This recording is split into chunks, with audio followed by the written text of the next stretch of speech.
Halo semuanya, jumpa lagi dengan Awan Chai di sini. Duta Pajak Abal-Abal, pelatih konsultan pajak pertama dan satu-satunya di Indonesia. Teman-teman, kemarin kan kita sudah masuk ke petun ya, Pengadilan Tata Usaha Negara yang pertama kali sidang pertama yaitu sidang dismissal. Sebenarnya kita agak kurang ngerti juga proses persidangan di petun ini. Jadi sidang pertama itu adalah untuk dismissal. Dismissal itu artinya untuk menguji apakah pengaduan gua itu atau gugatan gua itu qualified atau tidak qualified gitu. By the way kita ini dulu deh. By the way kita disclaimer dahulu ya bahwa isi video ini bukanlah saran profesional konsultan pajak buat ada semua teman-teman ya. Jika ada informasi yang salah langsung lu sampaikan di kolom komentar. Oke? Jadi sidang pertama dismissal. eh ini adalah untuk menguji apakah gugatannya qualified atau tidak qualified. Oke, jadi ini belum sidang sebenarnya. Ini hanyalah proses awal untuk menguji si si penggugat ini betul apa enggak sih, legal formalnya benar apa enggak. Kira-kira begitu ya yang gue pahami ya. Dan di situ pun kita belum masuk materi, hanya membahas mengenai legal formalnya dulu ya. Dan agak anehnya ini tertutup untuk umum teman-teman ya. Ini sidang tertutup untuk umum disampaikan oleh si ketua hakim. Si hakimnya satu, cuma hakim tunggal ya. Hakim tunggal sidang cewek ya, ibu-ibu. Dan dia jelaskan bahwa ada dua jenis sidang, tertutup sama terbuka. Yang tertutup itu dismisal. Yang terbuka itu yang setelahnya. Jadi sidang berikutnya ada yang terbuka untuk umum ya. Jadi gue sih nggak tanya dasar hukumnya ya. Jadi gue juga belum terlalu ngerti. Jadi gue nggak tanya dasar hukumnya. Nah, sidang kedua, teman-teman, hari Kamis tanggal 28 ya. Hari Kamis tanggal 28 Desember, nggak ada libur ya petun ya. Nah, Kamis 28 Desember, sidang kedua itu terbuka untuk umum. Guys ya, terbuka untuk umum ya. Nah, apakah teman-teman ya mau nggak go live kan guys? Oke, lu mau nggak gue live kan ya? Kalau lu mau, tolong lu sampaikan di komentar video ini bahwa lu pengen persidangannya live, lu pengen persidangannya terbuka untuk umum, lu pengen denger ya, lu pengen pengen tahu gitu ya. Tolong lu sampaikan di bagian komentar video ini supaya gue bisa print. Nanti gue kasih ke Pak Hakim atau Ibu Hakim.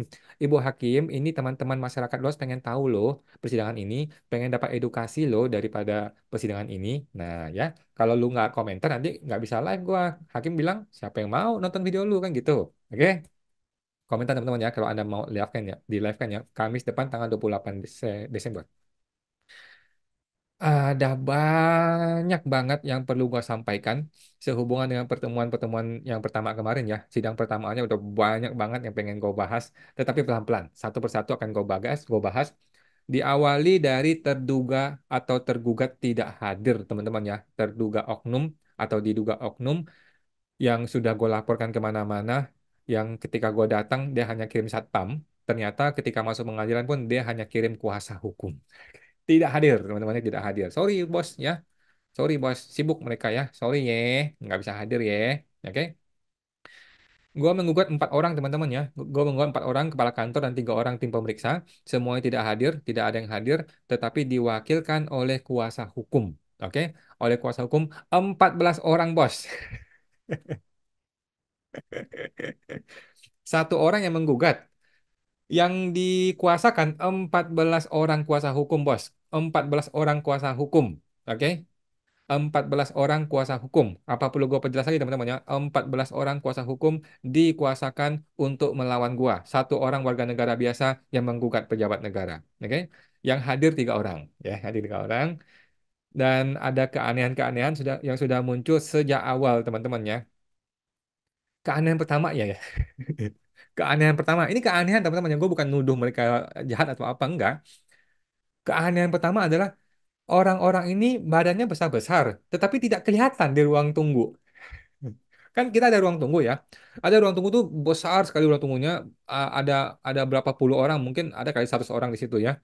Mereka nggak kelihatan teman-teman. Entah gue yang nggak bisa lihat mereka, atau mereka yang bersembunyi, atau nggak kelihatan, atau mereka lagi belum datang, atau ngopi-ngopi, atau gimana gitu ya. Pokoknya nggak kelihatan.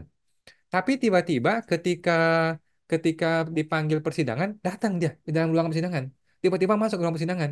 Di ruang tunggu nggak kelihatan, ketika dipanggil tiba-tiba muncul. Nggak tahu dari mana datangnya teman-teman ya. Nggak tahu ya. Jadi agak aneh juga nih gue pikir. Ini orang kenapa mereka? Mereka nunggu di mana sih sebenarnya? Gitu ya. Nah, keanehan yang kedua adalah mereka tidak menggunakan pakaian dinas. Nah, ketika gue nunggu di situ, kan ada banyak tuh. hampir semua pejabat negara yang gue lihat di situ menggunakan pakaian dinas mereka. Ada dinas kelautan, ada dinas perikanan, dinas apa, mereka menggunakan pakaian dinas. Sedangkan para kuasa hukumnya DJP ini, kan mereka orang DJP juga, mereka orang Biro Hukum ya, tidak ada pakai pakaian dinas. Apa gue salah lihat ya? Setahu gua nggak ada pakaian dinas. Pakaian dinas itu yang ada Kementerian Keuangan atau DJP gitu ya. Nggak pakai. Oke, pertanyaan gua adalah sidang ini tuh mereka datang dalam rangka jabatan atau dalam rangka pribadi mereka.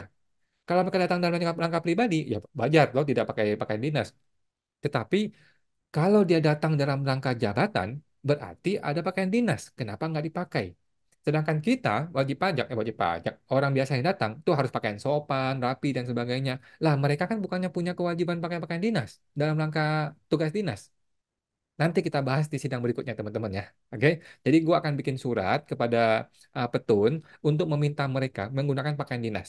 Oke, ini hanya surat teman-teman ya, bukan berarti gua memaksakan. Enggak, tergantung hakim. Kalau hakim memperbolehkan mereka pakai pakaian santai ya, gue juga pakai pakai santai nanti ya. Nah, jadi kita nggak jelas teman-teman ya, apakah mereka ini datang dalam rangka pribadi atau pakaian atau dalam rangka jabatan mereka. Oke, sekarang kita mulai dari surat kuasa. Anehnya lagi teman-teman ya, keanehan demi keanehan muncul. Gua sebagai penggugat, sebagai pihak yang terlibat, tidak boleh mendapatkan fotokopi atau salinan dari surat kuasa. Gimana guys? Lu menggugat orang, orang itu tidak mau hadir, dia mewakilkan kepada orang lain. Orang lain ini, gua tidak boleh mendapatkan salinan terhadap surat kuasa tersebut. Kan gila. Ya udah, terpaksa gue datang ke meja hakim, gue tulis tuh surat kuasanya satu persatu. Nih, teman-teman ya, gue tulis nih surat kuasa nih. Gue tulis satu-satu.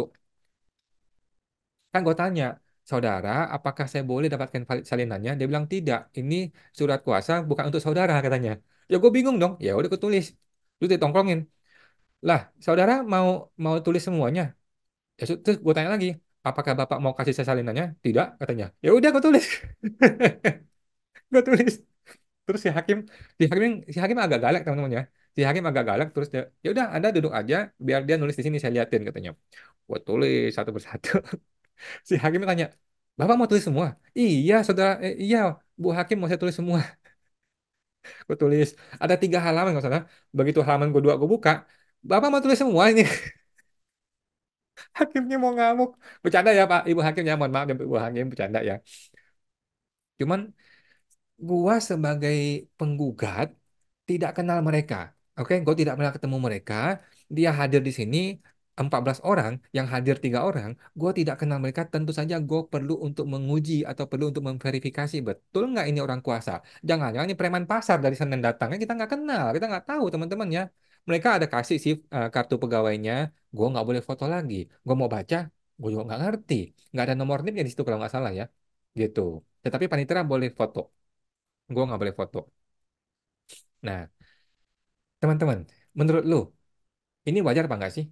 Menurut lu nih ya, kalau lu menggugat orang, kemudian lu tidak boleh dapatin surat kuasa atas orang yang lu gugat, terus gimana? Ini wajar apa nggak wajar? Nah, coba Anda komentar di video komentar gue ya. Nah, eh jadi kalau nggak ada dapat surat itu, gue jadi bingung bagaimana gue bisa memverifikasi kebenaran informasi ini. Kan di dalam surat itu kan ada nomornya, ada namanya, ada tanda tangannya. Bagaimana gue bisa memverifikasi kebenaran data itu kalau gue tidak pegang surat kuasanya secara salinannya? Oke, tentu saja bukan bukan tugas utama dari hakim saja untuk menjaga persidangan ini supaya berjalan dengan baik dan benar.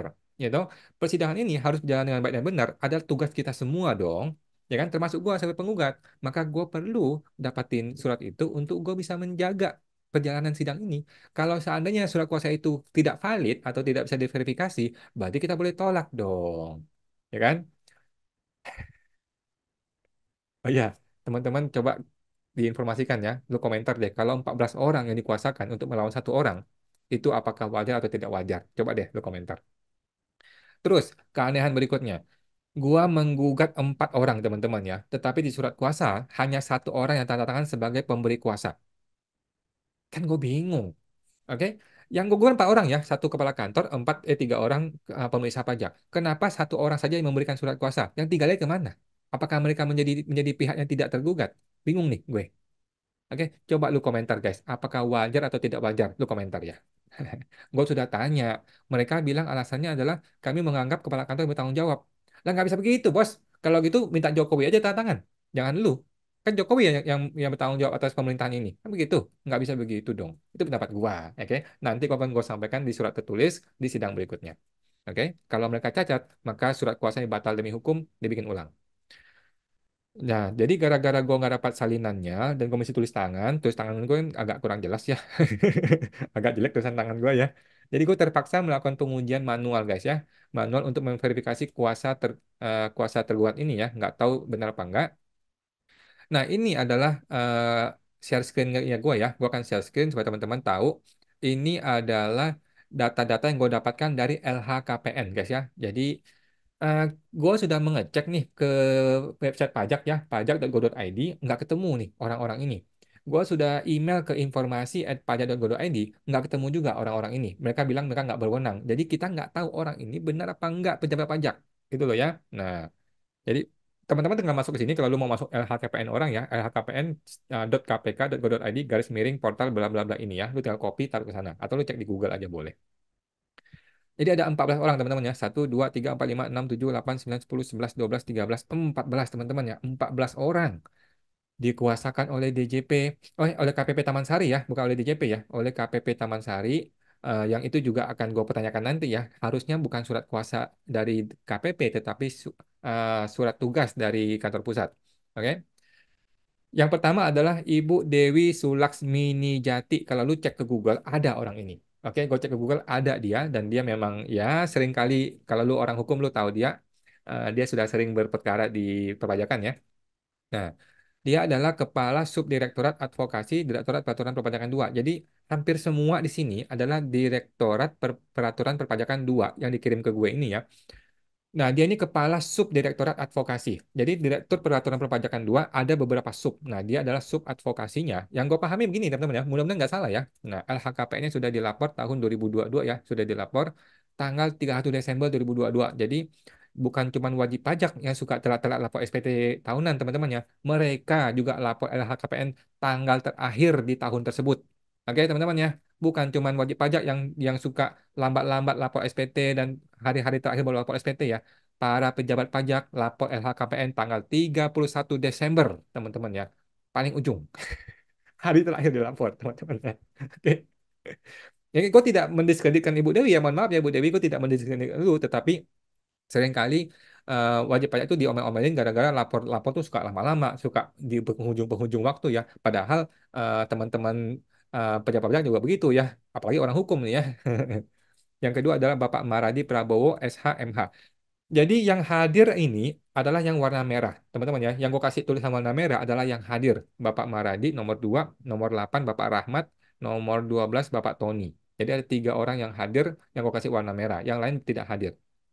Oke.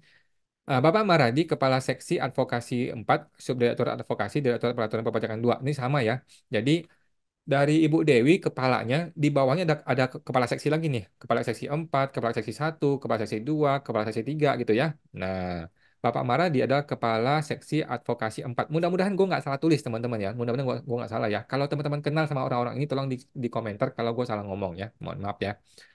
LHKPN ini juga sudah dilapor tanggal 31 Desember 2022 teman-teman ya. Hari terakhir teman-teman ya. Hari terakhir melapor LHKPN mereka laporkan. Jadi bukan cuma wajib pajak yang suka terlambat teman-teman ya. Bukan terlambat sih hari-hari terakhir. Gimana cara lapor LHKPN? Coba gue cek ya teman-teman ya. Caranya adalah begini ya. Lu tinggal klik ke sini.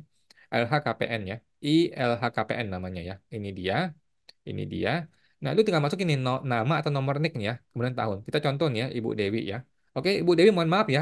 LHKPN adalah data yang terbuka untuk umum, jadi kita buka aja teman-teman ya. Oke, bukannya untuk mendiskreditkan Ibu Dewi ya, tidak ya.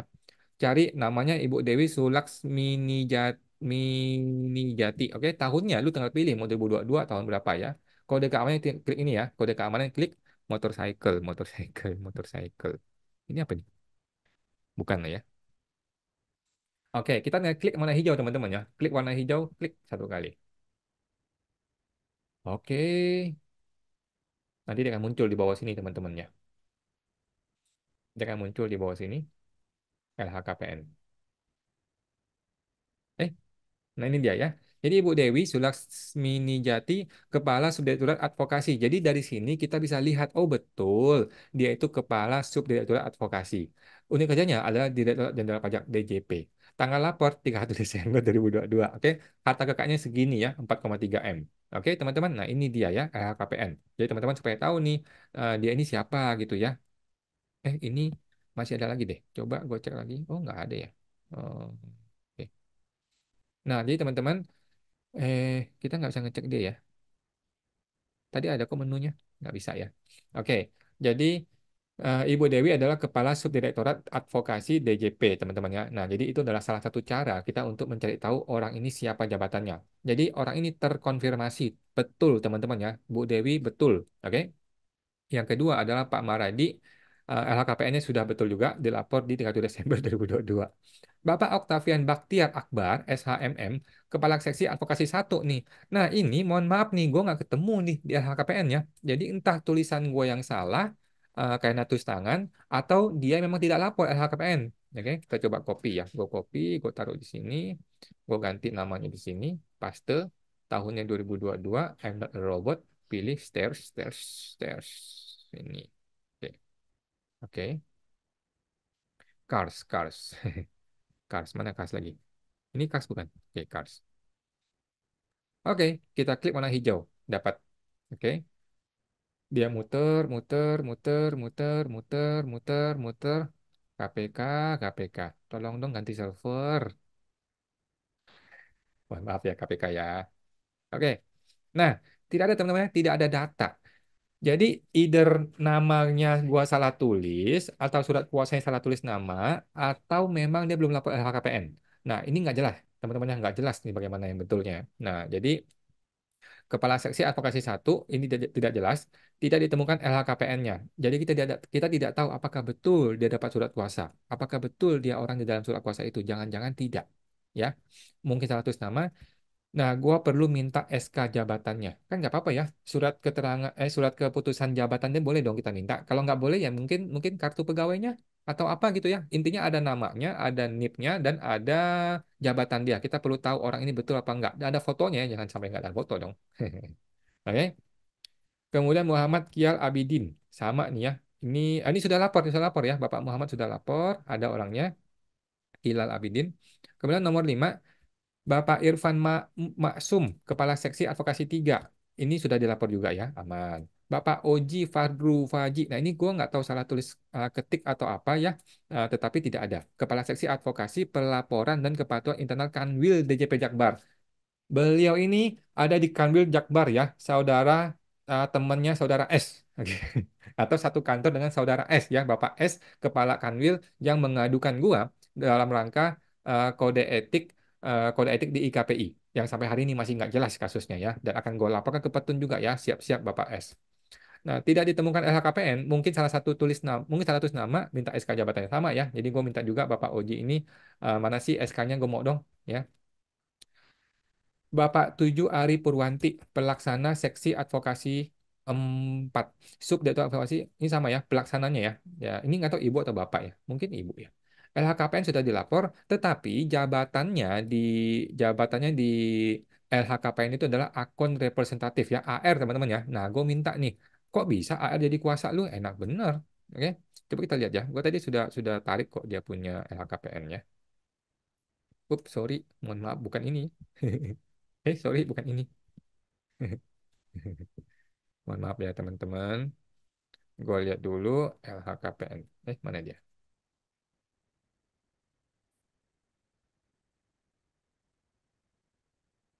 LHKPN. Mana tadi ya? Oh, di sini, di download. Bapak Ari. Nah, ini ya. Gue taruh ke sini nih. Nah, ini ya. Ibu Ari Purwanti, Arkon Representatif DJP ya. 31 Desember juga sama. Nah, kita nggak tahu teman-teman. Apakah yang salah adalah gua tulis nama atau memang dia lapor LHKPN-nya mungkin salah format, harusnya dia sudah jadi pelaksana seksi advokasi, ataukah dia belum update atau bagaimana? Atau mungkin surat kuasanya salah. Oke, kita perlu minta SK jabatannya. Dia ini sekarang lagi jabatannya apa? Oke. Yang kedelapan, Bapak Rahmat adalah pelaksana seksi advokasi 4 ya. Sama ya. Ini juga sama ya. Tidak ditemukan LHKPN-nya. Mungkin gue salah tulis nama atau bagaimana. Nanti gue minta SK-nya. Ibu Dewi Juliani si Saragih. Ini juga nggak tahu teman-teman ya. Yang mana yang salah? Apakah gue yang salah atau dia yang salah? Kita nggak tahu juga. Bapak Bari Irawan SH. Sama teman-teman ya. Tidak ditemukan LHKPN. Ibu Anindita. Ini karena udah kejauhan teman-teman ya. Gue langsung tulis namanya aja. Jadi gue lupa jabatannya apa nih. Sepertinya sama dengan ini sepertinya, tetapi karena nggak jelas, gue minta jabatannya ya. Bapak Tommy jabatannya apa? Bapak Tony Pramono, ini hadir juga nih teman-teman ya. Ini hadir dengan Bapak Rahmat. Jabatan apa gue lupa. Ibu Esra Agustina jabatan apa kita nggak tahu, tidak ada LHKPN. Bapak Aldian juga sama ya, tidak tahu jabatan dan tidak ada LHKPN. Oke, jadi itu yang tidak jelas teman-teman ya. Kalau lu kenal teman-teman, coba lu komentar siapa sih mereka ini, jabatannya apa sih, supaya kita jelas teman-teman ya. Jangan sampai orang-orang yang hadir di persidangan atau dapat surat kuasa itu orang yang salah. Jangan sampai ya, kalau itu terjadi, maka semua persidangan batal demi hukum. Karena legal formalnya salah, teman-teman. Jangan sampai seperti itu ya, teman-teman ya. Nanti bahaya sekali. Oke. Jadi bagaimana surat yang sudah gue bikin? Nah, jadi gue bikin surat, teman-teman ya. Gue bikin surat, gue kirim kepada DJP. Ini dia. Nah, jadi gue kirim surat ya kepada DJP, kepada ya DJP ya, kepada Bapak Surya Utomo yang luar biasa ya. Bagaimana Malang, Pak? Bagaimana kabarnya kasus Malang? Oke, jadi ini surat dari gue kepada Direktur Jenderal Pajak ya, alamatnya di sini, Gatot Subroto ya. Oke, yang pertama ini adalah permohonan informasi kuasa hukum pejabat. Oke, nama gue untuk nomor perkara di sini ya di petunnya. Oke, dengan surat ini saya sampaikan sebagai berikut bahwa telah terbit surat kuasa nomor SKU 01 ya. Ini artinya di KPP ini baru ada satu kali bikin surat kuasa. Oke. Mungkin sepanjang sejarah ya, KPP ini baru satu kali ini bikin surat kuasa. Oke. KPP Taman Sari dalam rangka mewakili persidangan petun nomor perkara sekian ya. Surat tersebut tidak diberikan kepada saya salinannya sehingga mempersulit saya untuk melakukan verifikasi dan kebenaran informasi dalam surat tersebut ya. Saya mencatat manual di kertas nama-nama dan jabatan para kuasa hukum. Sangat mungkin terjadi kesalahan dalam penulisan saya. Beberapa nama tidak dapat saya verifikasi kebenarannya di dalam website LHKPN. Kemungkinan salah tulis nama atau memang yang bersangkutan tidak melaporkan LHKPN ya. Mungkin aja ya. Apabila yang bersangkutan tidak melakukan LHKPN, menurut saya nih ya, sudah tidak pantas untuk hadir dalam persidangan yang terhormat sebagai kuasa hukum pejabat. Karena saya sebagai kuasa WP nih, kita nih ya teman-teman ya, sebagai kuasa WP, apabila hadir ke KPP, surat kuasa kita nih harus diperhatikan dengan sangat teliti, diverifikasi di website langsung ya, dan wajib sudah melaporkan kewajiban perpajakan saya terlebih dahulu. Jika saya belum melaporkan kewajiban perpajakan dalam 2 tahun terakhir, maka gua akan ditolak sebagai kuasa WP pada semua KPP. Hal ini juga perlu dong mendapatkan kesetaraan perlakuan antara masyarakat dengan pejabat pajak. Terlebih lagi seorang pejabat yang digaji dengan uang rakyat, bos. Ya, pakai uang rakyat, mereka ini. Pada website pajak.go.id juga tidak dapat ditemukan nama-nama kuasa hukum pejabat ini. Sehingga saya menjadi bingung bagaimana cara gue memverifikasi kebenaran informasi mereka. Ya, berhubung ada beberapa orang yang tidak dapat diverifikasi, saya meminta DJP untuk membalas surat ini dengan memberikan informasi yang dapat diakses oleh umum tentang nama lengkap, NIP, NIK, jabatan, dan SK pengangkatan pejabat tersebut ya. Untuk mempercepat proses ini, tolong dong lu kirim ke gue via email boleh, via email ini, via WA gue, dan kertas fisiknya ya, awan di apartemen. Oke. Data-data sebagai berikut yang saya bold artinya perlu diverifikasi ya. Jadi Ibu Dewi sudah oke, Bapak Maradi ini perlu ya diverifikasi ya LHKPN. Kemudian sudah. Mohon maaf ya, Bapak Maradi sudah. Bapak Oktavian Baktiar Akbar ini perlu ya, perlu kita minta LHKPN-nya. Perlu minta minta SK jabatannya. Ini oke. Nomor 6, Bapak Oji tidak ditemukan LHKPN-nya. Nomor 7, jabatannya adalah AR, jadi perlu minta SK-nya. Nomor 8, Bapak Rahmat sama tidak ada LHKPN. Ibu Dewi tidak ada LHKPN. Bapak Bari tidak ditemukan LHKPN. Ibu Anindita tidak ditemukan LHKPN dan tidak ada jabatannya. Bapak Tony Pramono yang hadir juga tidak ada. Ibu Esra jabatannya apa? Tidak ditemukan ya. Bapak Aldian Putra jabatan apa? Tidak ditemukan LHKPN. Oke. Pada hari Jumat, hari tanggal 20 Desember ya, gua telah mengirim email kepada informasi pajak untuk mempertanyakan di mana saya bisa mendapatkan daftar pegawai pajak lengkap. Tetapi dijawab hal tersebut bukan kewenangan dari informasi pajak. Jadi bingung nih gue ya. Jadi gue email ke informasi pajak, di mana gue bisa dapat informasi data-data pegawai pajak. Dia cuma bilang ini bukan kewenangan kami. Lah gue nggak minta lu bongkar data mereka, tidak. Gue minta tanya lu di mana? Apakah di sebuah website? Apakah di sebuah apa gitu kan? Di mana gue bisa dapat informasi itu? Kasih tahu gue di mana aja. Nanti gue datang sendiri gitu loh. Tapi kali jawab. Maksudnya jawabnya nggak kebenaran. Supaya tercapai asas-asas pemerintahan yang baik dan prinsip keterbukaan informasi yang baik, ya, sebaiknya seluruh pejabat ini diberikan SK jabatannya kepada saya supaya dapat diverifikasi dengan lengkap. Supaya tercapai asas pemerintahan yang baik dan prinsip keterbukaan informasi publik yang baik, sebaiknya diberikanlah surat kuasa tersebut dalam salinan fotokopi kepada saya. Apa sih susahnya? Lu takut apa sih, bos? Kenapa nggak mau kasih ke gue? Nah, ini nih, pejabat nih ya, segitu arogannya dia, nggak mau kasih ke gue. Kan gue penggugat. Demikian surat ini disampaikan. Atas perhatiannya kami ucapkan terima kasih ya. Hormat kami, nama gue Tembusan, Ketua Pengadilan Petun ya. Jadi gue langsung kasih ke Petun nanti gue tembuskan. KPP Taman Sari, Kering Pajak, Komwasjak, Ijen DJP, Prime Kemenkeu, Ijen Kemenkeu. Oke, beres. Oke, gue lupa, gue mesti print dulu deh. Gue print dulu deh ya. Karena gue lupa mesti kirim ke ini, ke Petun. Kan ini tembusan ke Petun. Oke teman-teman, seperti itu yang gue sampaikan ya. Nah ini dia teman-teman supaya lu tahu siapakah orang-orang ini. Mereka adalah kuasa dari wajib pajak ya teman-teman ya. Kuasa dari pejabat ya. Kuasa dari pejabat ya. Ada banyak sekali keanehan dan ada banyak sekali yang perlu gue ungkapkan sehubungan dengan pengadilan petun ini, tetapi akan gue bikin satu persatu supaya lu nggak bingung teman-teman ya. Sekarang kita ngomongin surat kuasa aja bisa panjang kali lebar kali tinggi teman-teman ya. Karena apa? Karena mereka menganggap remeh. Oke, mereka anggap remeh kasus seperti ini.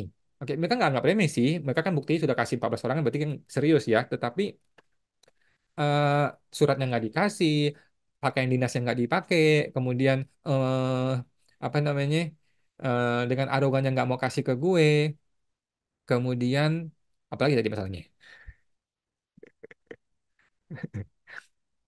Oke, itu aja dah, itu aja. Oke, jadi banyaknya keanehan ini membuat membuat kebingungan teman-teman ya, membuat kebingungan. Dan gue akan bikin surat nanti kepada Petun sebagai tanggapan atas sidang pertama. Jadi teman-teman usahakan lu bikin surat semua supaya jelas teman-teman ya, lu mempermasalahkannya apa. Ya jangan sampai ngomel-ngomel doang secara bicara, tetapi nggak ada tertulis, nggak boleh, harus tertulis teman-teman ya. Jadi gue sudah kirim surat ini kepada DJP dan akan gue tembuskan ke Petun dan kita tunggu hasil teman-teman ya. Mudah-mudahan bisa terverifikasi. Kalau tidak bisa terverifikasi, maka persidangan berikutnya gua akan tolak mereka sebagai kuasa hukum karena tidak jelas dan tidak dapat diverifikasi kebenarannya. Oke teman-teman, itu aja ya. Semoga terbantu teman-teman. Kita lanjutkan di video berikutnya. Sampai jumpa.